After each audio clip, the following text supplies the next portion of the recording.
Hello बच्चों, let's read the question and the question states that complete the following chemical reactions. Part A, MnO2 plus 4HCl gives. Part B, XeF6 plus KF gives. Part C, I negative aqueous plus H positive aqueous plus O2 gas gives. तो यहाँ पे हमें different reactions दी हुई हैं और हमें बताना है कि यहाँ पर जो प्रोडक्ट है वो क्या फॉर्म होंगे। यहाँ पर जो की कॉन्सेप्ट हम यूज करेंगे वो है redox reactions. So basically redox reactions वो रिएक्शंस होती हैं जिनके अंदर oxidation as well as reduction simultaneously हो रहा हो। सो अगर हम फर्स्ट रिएक्शन की बात करते हैं, सो it is MnO2, this is a reaction, plus 4HCl.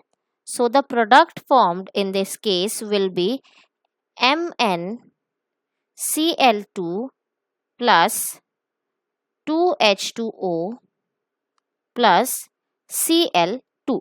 तो ये रिएक्शन होगी। यहाँ पर हम ये जो रिएक्शन है ये रिएक्शन रिडॉक्स रिएक्शन है, वो कैसे है लेट्स सी। तो MnO2 में अगर हम ऑक्सीडेशन स्टेट निकालते हैं Mn की, so here in this case Mn को हम X मान लेते हैं, plus there are two oxygen atoms, so it will be multiplied by the charge of oxygen, that is -2. So it will be X is equal to, this will be equal to 0, so X will be equal to +4। तो यहाँ पर Mn के ऊपर है +4। यहाँ पर अगर product में हम MnCl2 की निकालते हैं, so it will be X plus there are two chlorine atoms and charge on one chlorine atom is -1, so it will be equal to 0। from here X will be equal to 2। तो यहाँ पे जो oxidation state है वो +2 है, यानी कि यहाँ से हम बोल सकते हैं कि जो ऑक्सीडेशन स्टेट है वो +4 से +2 पे जा रही है, यानी कि decrease in oxidation state. Now decrease in oxidation number or oxidation state is basically the process which is known as reduction.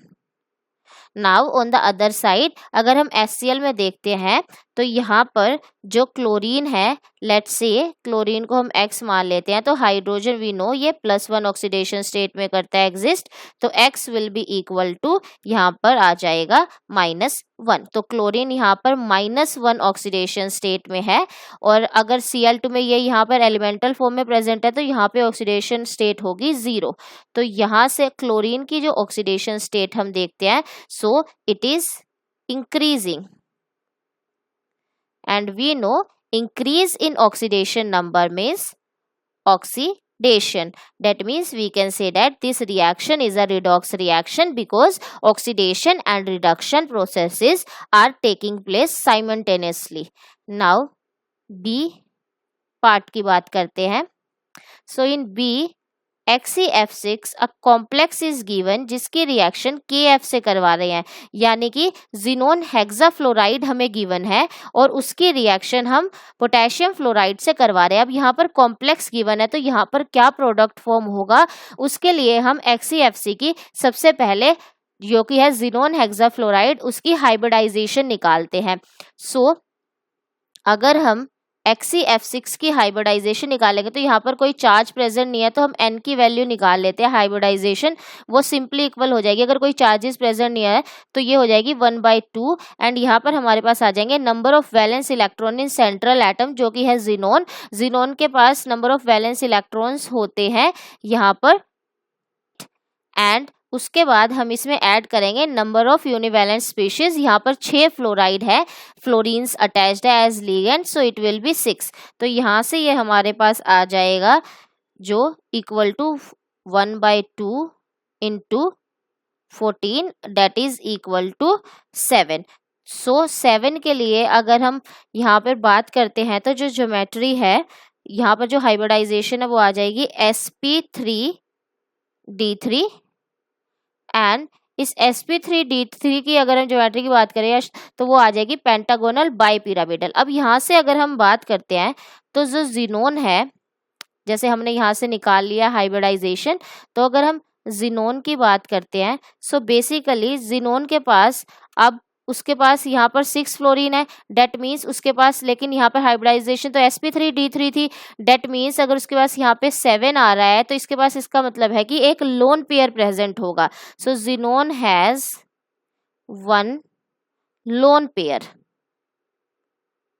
सो इसके पास एक लोन पेयर प्रेजेंट है। सो ये KF के साथ रिएक्ट करती है, डेट इज पोटेशियम फ्लोराइड के साथ रिएक्ट करती है और एक कॉम्प्लेक्स बना लेती है जो कि यहाँ पर होगा K positive and it will B XeF7, यहाँ पे 7 हो जाएगा और इसके ऊपर आ जाएगा negative charge. So this will be the product formed in case of reaction B. Now see हमें गिवन है I negative aqueous plus H positive aqueous plus O2 gas gives.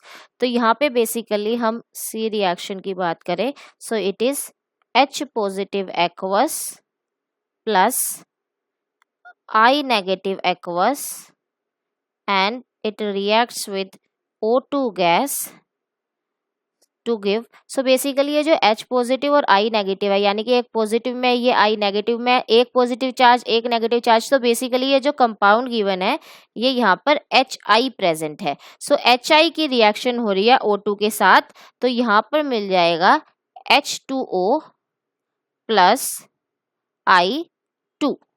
Balance करें तो 4H positive plus 4I negative and it gives 2I2 and here it will be 2H2O, liquid and solid I2। so basically ये reaction यहाँ पर simple single displacement reaction है जिसके अंदर एक species, यानी कि अगर इसको हम HI मानते हैं तो यहाँ पे O2 है, यहाँ पर डिस्प्लेसमेंट हो रहा है हाइड्रोजन का और यहाँ पर बन रहा है I2 and H2O।